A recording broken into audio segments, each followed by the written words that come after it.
Good morning, Chris. It is a great pleasure to have you here. I know we've been talking for a good couple of years, so it's really lovely to have this opportunity to chat. And just for everyone's knowledge, so Chris is one of the founding partners of Brooks Leney, which is a chartered surveyors and providing advice for land managers in East Anglia. So yeah, Chris, it's great to have you with us.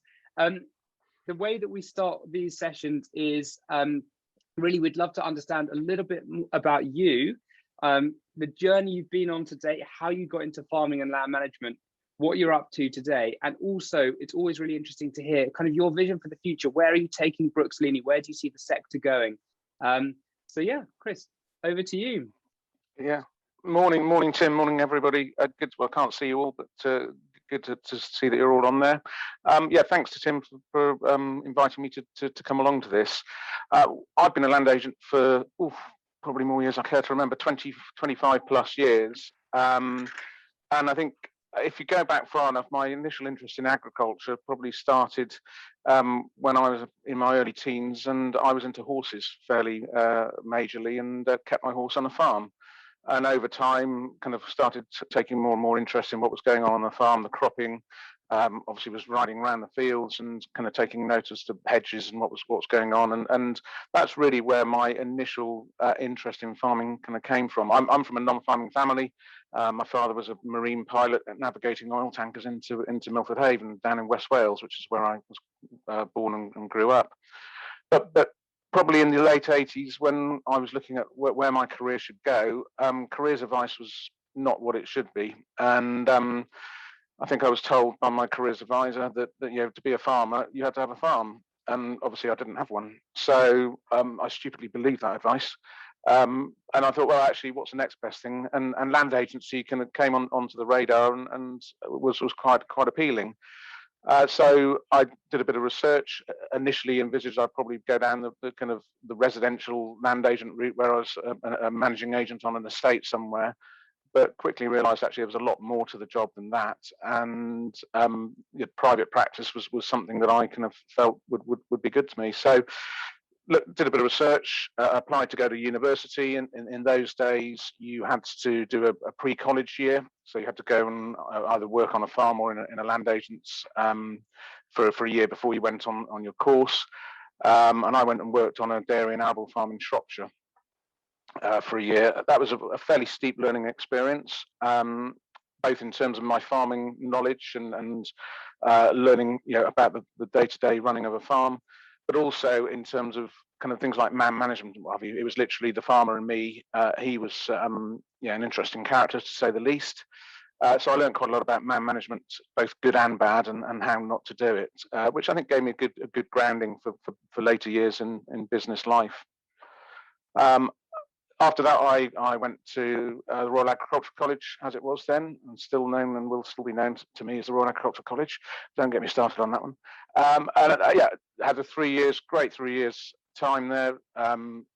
Did a bit of work along the way, quite a lot of socialising, probably a little bit too much socialising, and also met my wife-to-be, which was a bonus as well. Plenty of summer holiday jobs, corn carting, doing all sorts of things. So again, building that farming knowledge and understanding of the farming industry.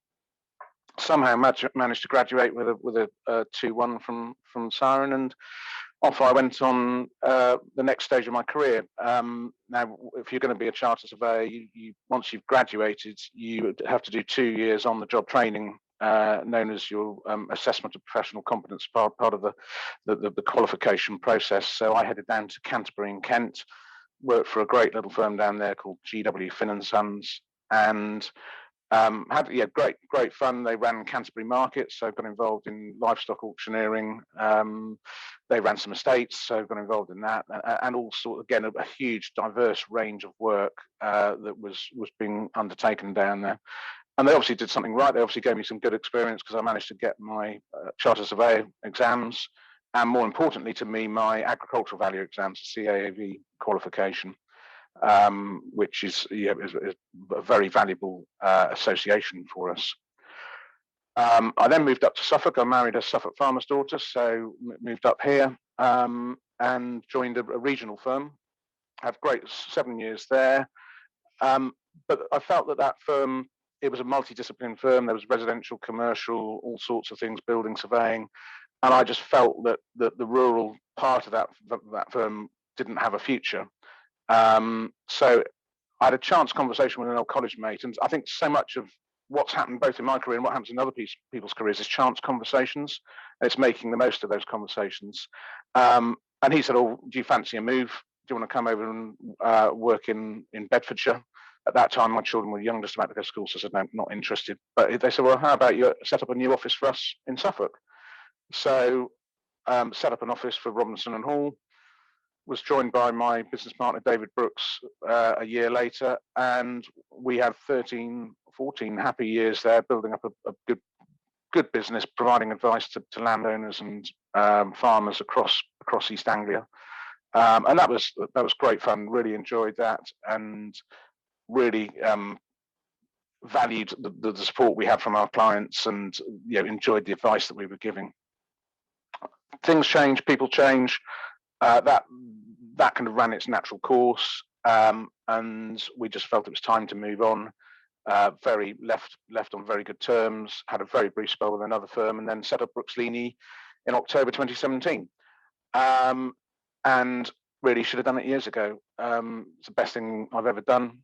We haven't looked back. We're very lucky that we've got very loyal clients, and even more importantly, very loyal staff. And that's allowed us to carry on serving our clients and developing the business from there. We're a growing firm. We've just opened up a new office in Bury, and we've got a good broad range of clients which we give a broad range of advice to. So that's how we got to where I am today. That's so interesting, Chris. And actually, one thing that I'm really curious about is, so being involved, for quite some time, I would love to understand how you've seen land management change, and how the decision-making processes have had to change, and how has farming moved from where it was when you first started seeing it to where it is today? And is there any kind of ideas or thoughts that you've got about that and your experiences that kind of would help you kind of guide farmers in today's kind of shifting tides? Yeah, I mean, farming's changed hugely. If you look at the hardcore farming, the technology has transformed how farming's run. It's transformed how our businesses are run.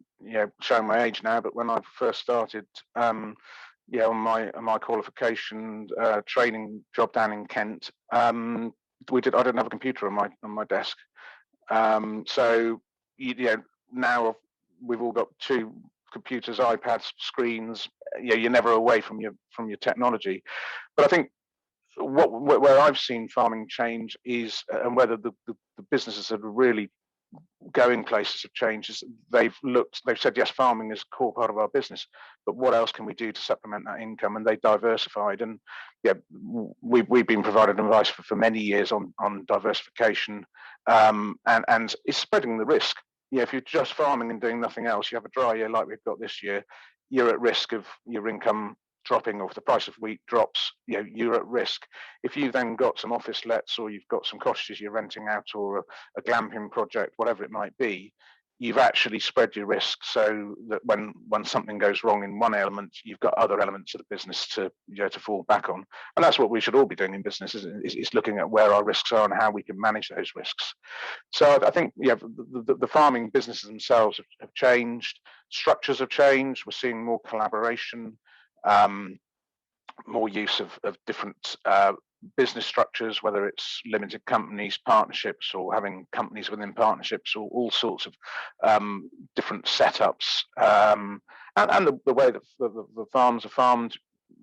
Share farming has been something that's been growing in popularity. Contract farming has always been around, but that's developed and is still evolving as a one method of having your land farmed. So farmers are very intuitive people. They are always looking at ways of improving what they can do, and that's case in point in the way that we've seen these changes. And has that come with the advice that you're giving, or the questions that the farmers are asking? Have you seen that changing as well, Chris? Is there a new set of concerns, new set of queries, new set of ideas that are being presented? Like, how are you seeing the sentiment of the farmers changing, and how are they approaching you to get advice on those sort of changing ideas? Yeah, I think the sentiment is changing, and that's partly changing as younger generations come into businesses. So the younger generation have different approaches to the business. Some of them have gone away and worked in other sectors, and they bring back different skill sets. But I think most farmers, they will value the advice that we give, and that's important. There's no point in paying for advice if you're not going to then take it. But yeah, the questions they ask are changing as the business and the sector changes. Obviously, there's more concern now with loss of BPS and the challenges on the horizon, with elms and natural capital and all of that. But if you go back, 20, 25 years, there were different challenges and different elements of the business that needed advice. And actually, on those new points, elms and natural capital, they hear buzzwords in the land sector at the moment without, really crisp answers, unfortunately. But Chris, it does open up a very interesting conversation, though, because from my perspective, they are very similar. Elms in the natural capital market, it's this kind of payment for delivery of ecosystem services, somewhat public benefits, offsetting carbon, etc. How are you finding that your clients, or how are you approaching, as an advisory firm, how are you approaching those conversations? Is there strong preparation work that can be done? Is it about reviewing the financial model for the farm? How are these ideas maybe being built into business models that you're starting to see at the moment? Yeah, they're being built in at all sorts of different levels. And I think on all of this, BPS, in my view, has bred complacency in the agricultural industry. There's been a nice fat check coming into most farming businesses, just before Christmas every year, and it has held back, I think, the way that maybe the sector has developed. And I think businesses now need, it's hitting home. BPS is going to be half by 2024. It's very rapidly going to disappear. Businesses need to actually really take a step back and look at their businesses in the minutest of detail, and look at every single element of their business and make sure that they're sweating their assets, that actually, if they've got an empty barn, that they're renting it out, making sure that they're charging the full rent on cottages, and really looking at all of the elements of the business. Now, natural capital is a major part of that. And again, focus needs to be put into that in terms of, as you've said on many occasions, and as the Land App's going to help us with, making sure we've got that kind of baseline data, accurate data, so we know what is on the farm. That's critical. But where I think we then need to focus our efforts, and whether the conversations that we're having with clients is actually making sure then that we value what we've got on the farm properly, and don't undervalue it and don't undersell it. There is going to be a market for our natural capital, whether it's through biodiversity net gain discussions, whether it's through carbon trading, whatever it may be. There is going to be a market, and we need to make sure that we're not underselling that in that market. Case in point, round in this part of Suffolk, for some reason, Suffolk Wildlife Trust have decided that on every single planning application of any significance, mainly for residential but also commercial, they want to see some skylot plots being created on a farm within a 5 or 10 mile radius of that development site. Fine, if that's what they want, and that's part of what we have to do to get the development through, then that's fine. We've taken part in a number of reverse auctions where we've been bidding for clients to host those skylot plots. And you're signing up to a 10 or 15-year agreement, sometimes slightly longer, where you're saying that you will provide X number of skylot plots on this land for X number of years. And firstly, farmers must realise, or mustn't underestimate the legal obligations that they're signing up to, because it's a fairly major undertaking. But coming back to the bidding process, we've got to be careful that it doesn't become a race to the bottom. So those Skylot plots that we've been bidding to host, we put in a bid of, I can't remember the exact figure, but let's say £500 per Skylot plot for a period of years. The winning bid, if you can call it a winning bid, was £100. So our client had overbid by five times the winning bid. Now, I don't know who the winning bid was, but my guess would be that they had merely looked at what was their income foregone on providing X number of Skylark plots. So, 6 meters by 10 meters, whatever the size of the Skylark plot is, times however many, what was their loss of income? To my mind, that is completely the wrong way of approaching it. You should be actually looking at what value are we helping to release to that developer. So if you've got a development site of 90 houses or 100 houses, whatever it might be, without those Skylark plots, that development is not going to happen. Now, I'm not saying we should be charging millions of pounds, because obviously the developer's not going to pay that. But what we should be saying is actually, what value are we releasing by providing these Skylark plots? Look beyond just the income foregone, but look at actually what value are we helping to release in that development. And the same will go when we come to talk about carbon and all of those things. What is the value we're releasing? When we were chatting earlier, I mentioned the client who kind of said to me, well, Coldplay cancelled their world tour because they were concerned about their carbon footprint. Why don't I go and talk to Coldplay and say, I'll plant half my farm with trees, and they can go off and do their world tour with a clear conscience. They can make their £500 million or whatever it might be from their world tour, and he'll quite happily relieve them of several £1 million for creating that woodland. Now, that might be a bit of an idealistic approach, but that's the kind of discussion we need to be having. And he's viewing it again as the value that he is helping to release for that band that's going to go on their tour. He's not just looking at, I've got X acres and I want to plant it with woodland and I'm going to lose the gross margin on a wheat crop. So we've got to really change a mindset as to how we approach some of these opportunities. Yeah, Chris, that was really interesting to talk about. And I think what I really liked about what you were saying is, actually there is now the opportunity for farmers with their advisors to become price makers and go out and find these deals. And these deals aren't the ethereal, go and meet up with Shell. They can actually be local deals that actually you can really control yourself. And I thought that was really interesting, that actually you feel that the market's moving in such a way that actually, looking at business planning for farms, if you're willing to be proactive, actually the local cash probably is out there if you're willing to go and have those conversations. Are you seeing that being something that will start to really kick in, in the next kind of 6 months, 12 months, 18 months? When do you think those deals are going to be able to get done with local businesses? The whole carbon thing is still in its infancy.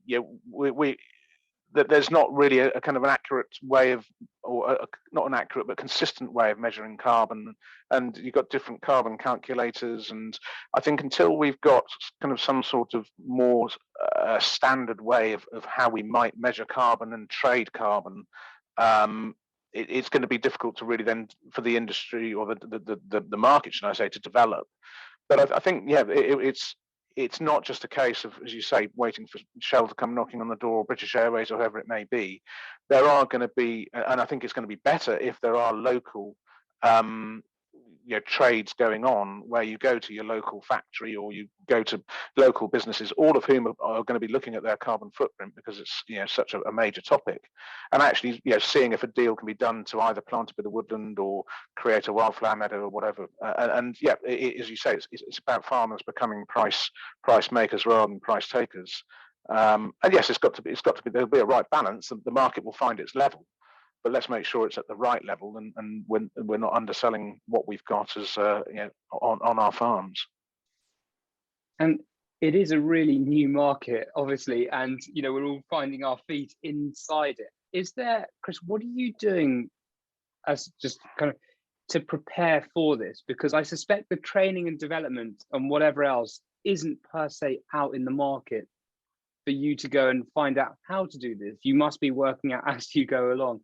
And I know you're part of, obviously, the CAAV. Is like, how are the advisors especially getting kind of, I guess, clued up, for want of a better phrase, to go and make sure these deals are done really effectively? Because obviously the contracts are relatively long term. It's a lot of danger in farmers signing up to the wrong thing, as you were saying. Yeah, how are the advisors getting ready and set to go and enable these deals to be made that really works for both parties? Yeah, there's a lot of learning to come, and the CAV, as you say, is a hugely supportive organisation for those of us who are lucky enough to have got through the exams, and they're providing us with a lot of support through training, various technical papers on all of these aspects. I think land agents, we are very lucky that we've got a very broad skill set, but I think sometimes we have to recognise that actually we haven't got all the skills that we need to advise a client.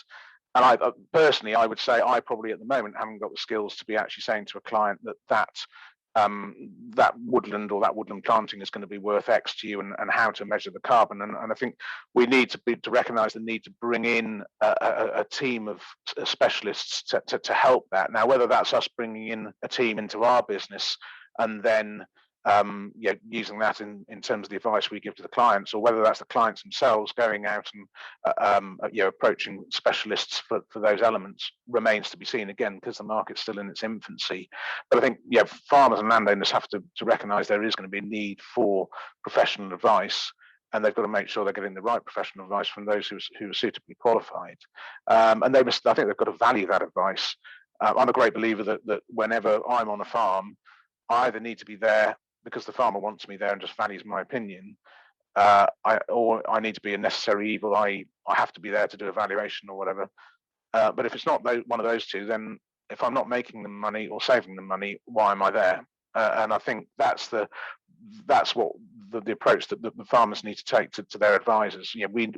They need to take that advice, but they need to make sure it's good advice, and they need to make sure that their advisors are really helping them to develop the business. And as I say, it's not something I don't think that one person is going to be able to do. It'll be bringing in various skill sets from other people within the business or other advisors outside the business. Yeah, that is a really interesting point. And I wonder, Chris, so you naturally, I guess, would be a bit of a broker in terms of if a farmer, you've got a trusted relationship with that farmer, you're likely to know the other professionals, right? You're likely to know, you're more likely to know the person that can value the trees and than maybe others. Do you see that you as an advisor would become that trusted person that would support the farmer to bring in the professionals to really either package up the deals, or how do you see that relationship growing? Because I mean, my general perspective is land agents like yourself, chartered surveyors, because you have the valuation, you know how to do valuations, you're probably in a much better place to go and pull in the right people to make sure that valuation is done effectively. And I wonder, how do you see this new market, natural capital now evolving into elms? Like, what portion of your business as Brooks Leney do you think that will become over the next few years? Do you see it being an area that will grow and you'll become like an aggregator of the professionals to support farmers? How do you see that evolving from a business perspective? I think it will evolve quite considerably. I think we will become a bit of a facilitator or a broker, call it what you will. We may choose, and again, everything's still in its infancy, different land agency businesses will choose different ways of approaching the issue of giving the right advice. Some may choose to bring all of that advice in-house and employ their own ecologists and employ their own specialists in whatever field is needed. Others may choose to outsource that. But I think it's important for landowners and farmers to make sure that the agent they're dealing with has got those contacts, as you say, and knows where to go if they don't have the skill set themselves or within their firm, they know where to go. And whenever we recommend other professionals, whether it's solicitors, accountants, ecologists, whatever, we're always very mindful that we've got to recommend a good person, because it's a reflection on us. If we recommend somebody who then does a bad job, then that reflects badly on us. So it's about building up a group of trusted advisors around our business, and then something that we can then use to build around our clients' businesses. And we're great believers. yeah, our best clients are those who really value the professional advice, those who speak regularly to accountants, solicitors, their land agents, and yes, that comes at a cost. But if that cost then means that the business runs better and actually makes more money, then that's money well spent. So that professional advice is going to be important as long as you've got the right advisors around you. Yeah, because the point you made earlier about you're either there to save them or make them money. It's quite a simple equation, isn't it? And I think there's, in this new market, obviously it's built around there actually being cash that's able to come into the farm. The return on investment for the everyday farmer should be pretty good if they really engage in this new market. And I guess maybe one question before we transition on to the next set of questions is, what does that equation look like at the moment in terms of the value of investing in the professional advice to prepare for the natural capital market relative to the amount of revenue that they're likely to get now? Is it a bit of a de-risking exercise, i.e. just kind of get that baseline done, get that kind of a benchmarking in place so that they're prepared for a market that's coming soon? Or can they go and capitalize on this new market now? Like, is the natural capital market ready enough to go and actually get revenue from it and income from it? It's starting to, it's getting there. I think the natural capital really is just recording what is your natural capital. It's then taking it to the next step, and as I said, where's the value coming from? So we are seeing biodiversity net gain deals being done, which is effectively natural capital. We are selling access to our natural capital to benefit somebody else. So that market is there. As I say, it will develop, whether it's from a carbon perspective or biodiversity perspective, it will develop, and it will develop in different ways in different areas, because every farm is different. Every farm has different natural capital. A hill farm in the Lake District is going to have very different natural capital to a commercial arable farm in East Anglia. So we're all going to have different elements that we can sell to the market. And some farms, there will be some which have very little natural capital, or natural capital that is valued by the market. So those farms need to be looking more at the non-natural capital elements of their business. And there's no one answer to this. Some farms will be able to exploit natural capital and will generate hopefully some good returns on their natural capital. Others will actually have to look at other assets within the farming business and say, we've got to look at those buildings, we've got to look at those cottages. Should we be setting up a glamping enterprise? Should we be converting those farm buildings to offices? Whatever it might be. And I'd be saying to those farms, now is the time to be doing that. Whilst we've still got a degree of support from the BPS, use that time to invest into your farming business. Make sure that you are looking at all of those elements of the business. Don't wait until it's too late, effectively. And we're one of the main AMC agents in the country. We've got quite a large element of our business is AMC lending, and we're seeing a lot of farmers who are investing now, ready and future-proofing their business in the future, ready for the future, whether that's investing in infrastructure, new grain stores, whether it's looking at diversification projects.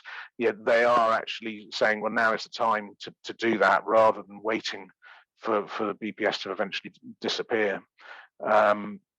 And I think it's also about the people who are in control of that business. Some, and it tends to be, probably dare I say it without sound ageist, possibly the younger generation.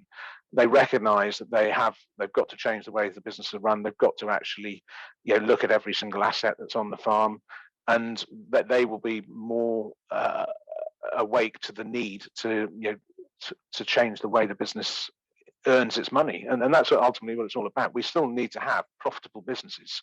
We need to be having a profitable farming sector, and we mustn't forget that farming is mainly about producing food.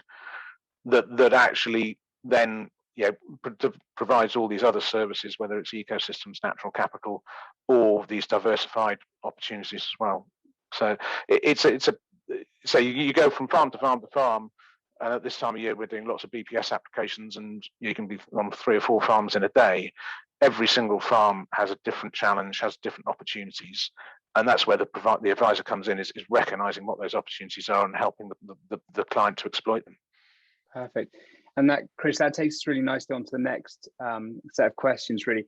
So here we've got our 90-acre family farm, and we're just south of Guildford in Surrey.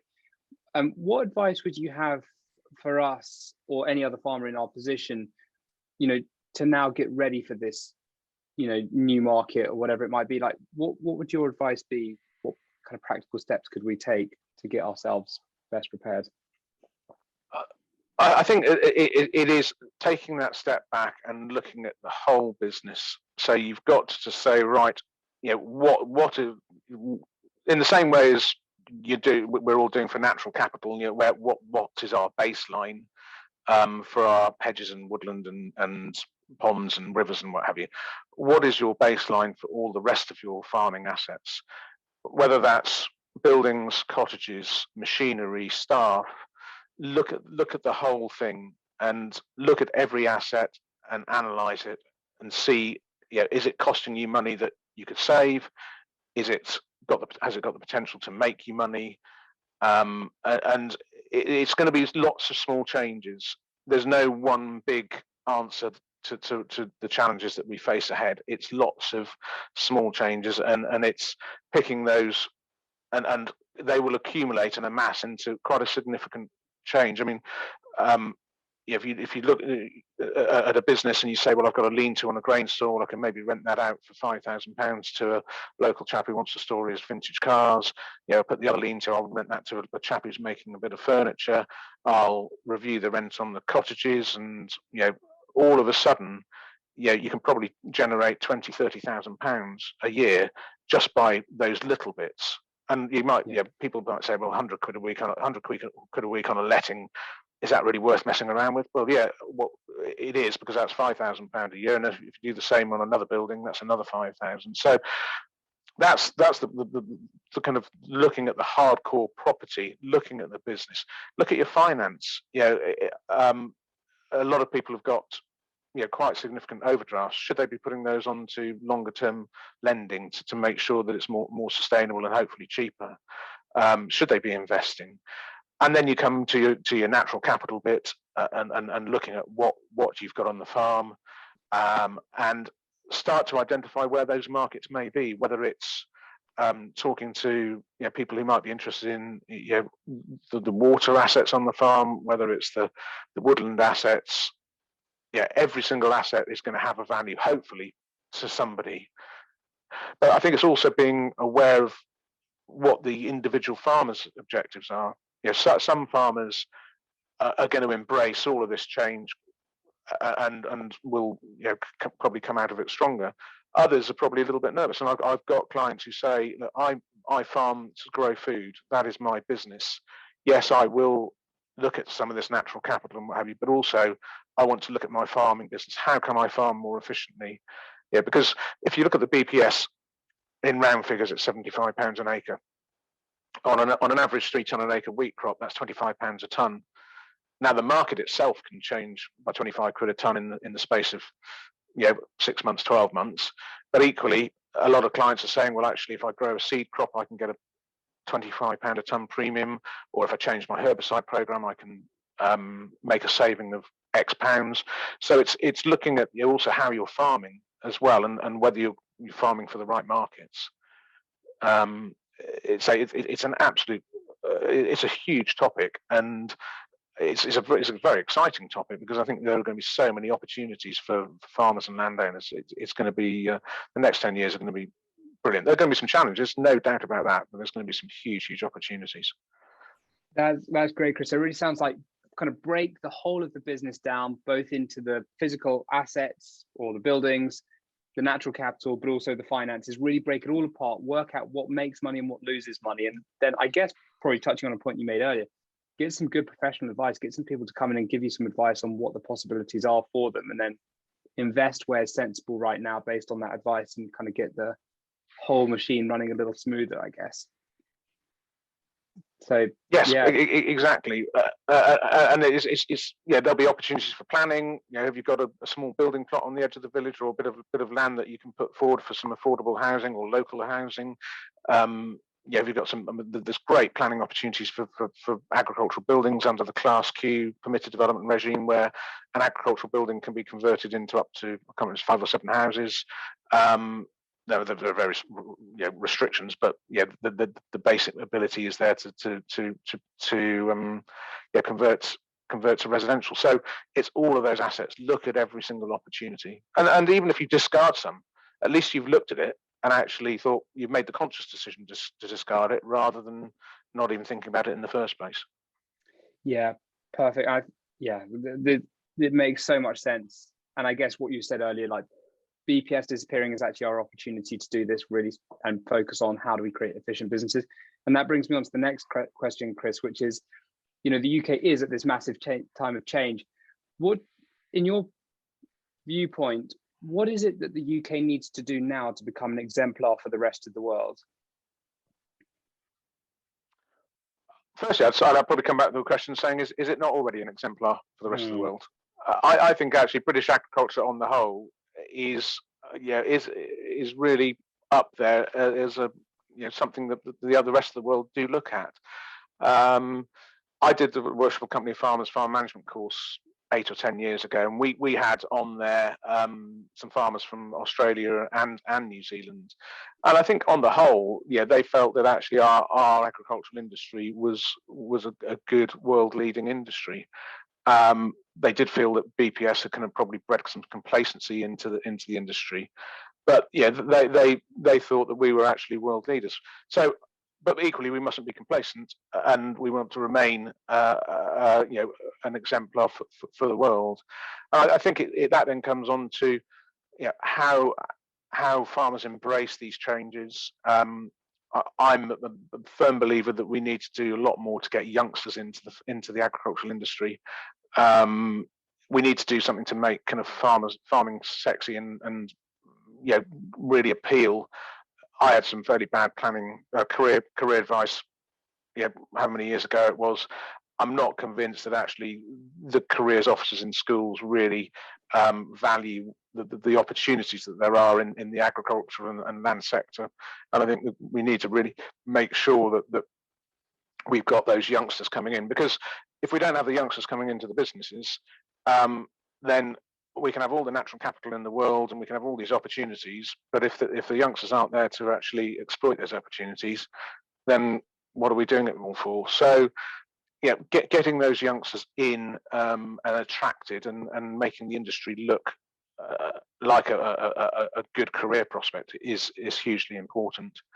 I think on a government level, we need to make sure the government view elms as, yes, it is an opportunity, but it is an opportunity that needs to be implemented in a sensible way. We spend a lot of time advising clients on stewardship and BPS, and in the old days HLS and ELS, which is fine. We were happy to do it, and I'm sure the clients were happy to have us involved. But a lot of our involvement was there because the schemes were so complicated. Elms, if it's going to work, elms needs to be a scheme that is easy to implement, and if farmers want to, where they can implement it themselves without the need for professional advice. We're happy to give that professional advice, and I'm sure that a lot of the clients will want us to. But for those who don't, it needs to be a simple enough scheme that actually farmers can actually do it without the need for spending money on professional advice. So I think that needs to be something that the government really needs to pick up on, is coming up with a sensible scheme. I mean, I don't envy the policymakers at all. Getting an elm scheme that works across such a diverse country in terms of landscape and natural capital is a massive project, and I'm sure they've got a real challenge ahead of themselves. But that really does. Elms has got to work.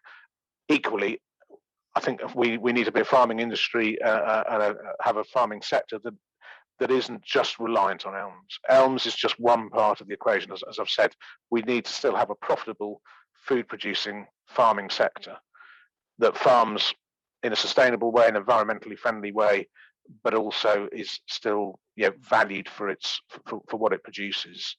And we mustn't kind of let elms kind of overtake that that vision. Elms is important, and natural capital and biodiversity is important, but equally producing food sustainably is important, and that's what most farmers want to do. I speak to farmers, and we talk to them about whether they should be putting cover crops in, or going into stewardship and putting pollen and nectar mixes in, or even whether they should be talking about to developers about solar panels. The number of them who say, no, I want to produce food on my farm, my land is there to produce food, is quite astounding. But it's got to be a balance. It's got to be the right mix that elms works with producing sustainable food, and that we've got the right natural capital and the right biodiversity on the farm to support that as well. Perfect. Chris, that's great. Thank you. So I think now's the time to go on to the questions. I can see we've got a few questions that have come in. If anyone has any more questions, now's the time to type them into the Q&A function. So let's start with those. So Chris, someone says, Chris, can you provide an example where one of your customers, farmers, is really excelling in preparing for the agricultural transition? Very good question. I can provide several examples. It's got to be careful I don't breach client confidentiality. I'm trying to think of a single example.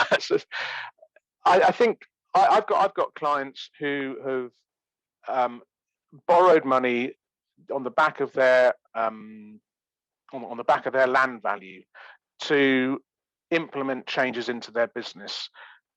Some have recognised that they've got assets on the farm that could be earning them money.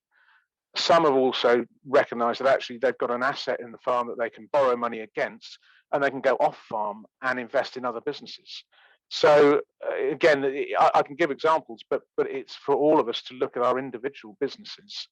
One business that we advise, they've let land for a golf course, they've set up a glamping site, they've converted buildings to offices, they've purchased cottages in the village to rent out, they're exploiting planning opportunities, but they've borrowed money to do it. But they are very well set up. Now, ironically, with the coronavirus outbreak, a business like that actually was probably more at risk than a business that was just hardcore farming, because the glamping site shut, the golf course shut, the tenants in the offices may or may not have been paying their rent. Some of the tenants in the houses may or may not have been paying their rent. So whilst that business on the face of it was how a business should be, diversified, lots of different sources of income as well as farming, come coronavirus, actually they were the ones who were maybe struggling, whereas clients who are farming 4,000 acres, wall to wall hardcore farming, were carrying on as business as usual. So I probably haven't answered the question directly in terms of an example, but it's looking at all of those elements of a business, and so not being afraid to gear up your business and invest money off farm as well. I mean, I've got a client in Norfolk who has never paid his IAX or SPS or BPS check into his bank account, into his farming bank account. Every year he's gone and bought a little buy-to-let flat or cottage somewhere in the county. And he said it's been really tough. Some years he's really had to fight with himself to not pay that check into the farming business. But now he's sitting on 20 or so investment properties. So he's used his agricultural income to invest off farm. And it's not for everybody, but it's looking at those opportunities when they arise. Yeah, and it something that we've heard a few times. It's it's kind of taking the portfolio approach, diversifying the portfolio and kind of making sure that there is not being overly reliant on one income stream is really what we've heard a few times. So Chris, that's great. The next question is, what online resources do you most commonly point your clients to help them understand the opportunities on their holding? God, the internet's such a massive place. I mean, we use promoting the land app, it's a brilliant tool. We use the land app a lot, and we encourage our clients to look at it as well, because the data that's been built on there is brilliant. But in terms of opportunities, it depends on the client. What you've got to look at is not just assessing the property; it's also assessing the individual. And some farmers are not people, and so you've also got to look at, say, well, that person, he's a grumpy old farmer. The last thing he wants to be doing is setting up a B&B or a glamping enterprise or something like that. So you assess that, but then it's looking at various.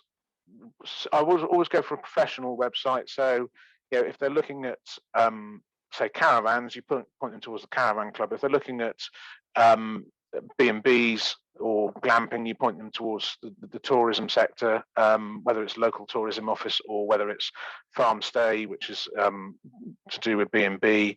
So it also depends on the area, because there are lots of different areas. But local LEPs have a lot of support for some of these things, and local councils do as well. So again, I've probably not given the direct answer, but it's finding those valuable resources that are relevant to that project. Yeah, and we've had that again come up quite a lot. It's so much about getting connected to groups, getting connected to different conversations that are happening, and yeah, I guess in today's day and age, there are so many communities that are out there and live that there's plenty of opportunities to have conversations. The next question is, you mentioned you were given poor advice about farming. What steps would you have taken if you'd attempted to become a farmer yourself, and how have those steps changed for today's youngsters who want to get involved in farming? Cool, good one. What steps would I have taken? I would probably have looked at firstly going a different education path, so going for a more pure agricultural qualification, whether that was from a local agricultural college or Harper or wherever it might have been. It would then have been a case of getting on the ladder through either trying to take on maybe a county council small holding on a tenancy, or setting up a little contracting business and building up. And I look at some of my clients who have done that, and I've got one in particular. He got onto a 180-acre county council small holding back in the mid-90s. As one of the first jobs I did when I moved to the area was to get him that, and he absolutely sweated that asset. He had pick your own strawberries. He had eggs, chickens that were laying eggs that he was selling at the gate. He rented out buildings. He then went off and became an assured combinable crops advisor. He took on extra land. He took on every single opportunity he could. During the winter months, he went and bought you would usually just buy a small flat in the local town, do it up, and then sell it for a modest profit. And he basically just worked so hard and looked at every single opportunity, looked at the skills that he had and how he could apply them both to his business and then to other opportunities off farm. So I know I'd have hoped that I'd done the same. But it depends on the area you're in. He was lucky enough that he had opportunities arising at the right time, and he got to exploit some of those opportunities. But you've got to. It's hard work, and you've just got to build from a small base and work your way up. But it's taking the opportunities when they arise, but it's also recognizing when the opportunity isn't right, because you can very easily take an opportunity on thinking it's the right thing. But if you're not going to make any money at it, then you can soon become a busy fool. Yeah, and a follow-on question actually from Alex on that is, do you feel that these natural capital opportunities will be available to tenant farmers as well as owner-occupiers? I hope they are, and that will really come down to the landlord-tenant relationship that's in place. It'll depend on the tenant, the nature of the tenancy, whether it's an old-style kind of lifetime tenancy or whether it's shorter term. But I think it's important for landlords and tenants to work together. What I wouldn't want necessarily is for landlords to see that they've got all the value because it's ultimately their farm, and to try and exploit that without benefiting the tenant, because the tenant's an important part in maintaining that natural capital and enhancing it. So it's got to be done in a way that I think is almost a partnership between landlord and tenant, where both parties are fairly kind of rewarded for their inputs. Yeah, perfect, Chris. And another question that's coming from Ian is, Chris said that he's applied for DEFRA for a farming innovation pathway to evidence all of this. He was saying, do you see green bonds underpinning this market at all? I think they may. I mean, the whole market is still in such infancy that it's difficult to call how it's going to develop. But the opportunities with green bonds and other opportunities, I think they will develop. But it's very hard to call at the moment as to how that's going to kind of really pan out. But certainly, I think that's one way it could. Well, great, thank you, Chris. So that's all of those questions. If anyone else has any questions, do ask. We've got a couple of minutes left. I think, yeah, for me, Chris, I think it's just such a fantastic opportunity, like such a huge transition point. And for me, it really feels like now's the opportunity for land managers like ourselves to really kind of seek the advice from people like you and start to build up this picture of what the next phase looks like. Because I guess the way that I'm sort of seeing it is that, if you're a landowner or a farmer in any capacity who leaves this until 2024 or further, like, it's probably going to be harder to come back from. It feels like now is the time to really get your ducks in a row, house in order, really get clear on what your opportunities are. I mean, what would you say about that in terms of now being the timing relative to waiting 2, 3, 4, 5 years before really engaging in these kind of this new opportunity? I'd agree entirely. Now is the time. You could almost argue the time was probably a year or two ago. But you can't. People mustn't be leaving it longer than the next 6 months or so, because I think one, there are going to be opportunities there that they might be missing out on if they haven't done their preparation. As I say, at the moment we're actually sitting in the farming sector. Quite a lot of the sectors are doing quite well, but unfortunately probably pigs. So there's a good amount of profit in some sectors. There's the support of the BPS still, and that allows a degree of comfort then to reinvest and get your business ready, and invest in getting your business ready for the challenges ahead. Whether that's putting infrastructure in, whether that's looking at changes to machinery policies, investing in a new project and a new sector that you're going to go into. Now is with the time without doubt. Do it without delay, really. Brilliant, thank you, Chris. And the last question here is from Alistair from the RSPB. So to build on the tenant question, I see quite a discussion around dual use and separation of BPS and CS, and this has the potential for impacts on rents for either party. What do you see being the economic impacts on rents as a result of this? There is potential. I mean, I think if you step back without looking too much at the natural capital bit, the loss of BPS is going to mean there's going to be some difficult discussions to have on rents, without doubt. Then the natural capital element brings in another tier of discussions as to how that's valued, and I think really I'm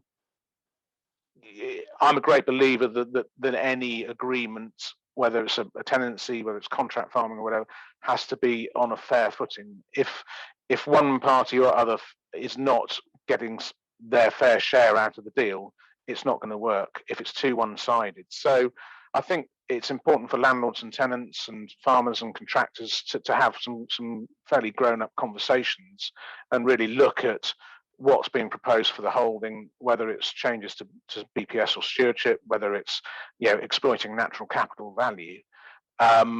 There has to be some just sensible discussions and work out what each party is bringing to the table and how that can be recognised. I think if landlords go in too heavy-handed and want too large a share, then the tenants just aren't going to be interested. And likewise, the tenants need to recognise that there are opportunities here, and that the landlords might want to exploit those opportunities. They need to work with them. So we need to be looking at these things as partnerships as much as anything, and making sure that they're dealt with, on a sensible footing that fairly reflects what the parties are bringing to the table, really. I love that, and I think it kind of touches on the point that you're making earlier about this is very much now a collaborative world. It sounds like because there's so much change, there's so many conversations to have, both with tenants and their landlords. It's also with farmers and the local businesses that could be funding them to do certain things. It's about engaging with professionals like yourself, Chris, and the plethora that are required to kind of do these valuations. It feels like, and even farmer groups as well as kind of the online research point we had. It feels like there's so much sort of a massive shift in terms of actually really getting connected out with the market in all its different ways, because by doing that you're going to be in a far better position to make the best, most economic decisions on the farm. That sort of sounds something like the summary. It's like, get really engaged, get the right professionals around you, really understand what you've got, and start making pragmatic business decisions about the future of the business. Yeah, exactly. I agree wholeheartedly, definitely. Brilliant. Well, Chris, I mean, it's been a real pleasure to chat with you today, because I think your perspective is very different to what we've heard before. It's very kind of, really it's about just kind of getting the basics done really effectively, making sure that it's being done really professionally. So, yeah, I just want to say thank you for taking the time to come and speak today. It's been a real pleasure, and great to hear your journey today. Where can people find out more about you, Chris, and get in touch? Brooks Leney's got a website, brooksleny.co.uk. Also on Twitter, Facebook, LinkedIn. So just Google Chris Leney or Brooks Leney, and usually we come up fairly high up the list. And always happy to have a chat with people and just talk through what their opportunities are. Delighted to speak to people. Great. Well, Chris, thank you so much for your time today, and thank you everyone for joining.